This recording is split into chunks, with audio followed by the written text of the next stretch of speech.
കടയിൽ ഇത്രയധികം സാധനങ്ങൾ ഇത്രയും ഭംഗിയിൽ ഇത്രയും ഏരിയയിൽ അറേഞ്ച് ചെയ്ത് വെച്ചിരിക്കുന്നത് കാണുമ്പോൾ കുറച്ച് പേർക്കെങ്കിലും ഒന്നും തോന്നുന്നില്ലായിരിക്കും. കാരണം ഇത് നിങ്ങൾ സ്ഥിരം കാണുന്ന കാര്യമായിരിക്കും. പക്ഷേ എനിക്കിത് കണ്ടപ്പോൾ ഭയങ്കര വാവ് എന്നാ തോന്നിയത് കേട്ടോ.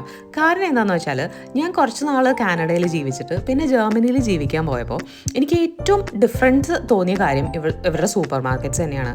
കാരണം കാനഡയിൽ ഒരു സൂപ്പർ മാർക്കറ്റിൻ്റെ പകുതി പോലും ഉണ്ടാവില്ല ജർമ്മനിയിലത്തെ ഒരു സൂപ്പർ മാർക്കറ്റ്. അതുകൊണ്ട് തന്നെ നമുക്ക് എടുക്കാനുള്ള സാധനങ്ങളുടെ ചോയ്സും ഭയങ്കര കുറവാണ്. ഒന്നോ രണ്ടോ സാധനങ്ങൾ ഉണ്ടാവും, അതിനകത്തുനിന്ന് എടുത്തിട്ട് പോവുക. അല്ലാതെ 5-6 തരം ഉള്ളി, 5-6 തരം ഉരുളക്കിഴങ്ങ് അങ്ങനെയൊന്നുമില്ല. ഇനി അത്രയും വെറൈറ്റി ഒക്കെ കിട്ടണമെങ്കിൽ നമ്മൾ സ്പെഷ്യലായിട്ടുള്ള മാർക്കറ്റുകളിലോ അങ്ങനത്തെ സ്ഥലങ്ങളിലൊക്കെ പോയാലേ കിട്ടുള്ളൂ. സൂപ്പർ മാർക്കറ്റ് മാത്രമല്ല, ബാക്കി കടകളും അങ്ങനെ തന്നെയാണ് കേട്ടോ.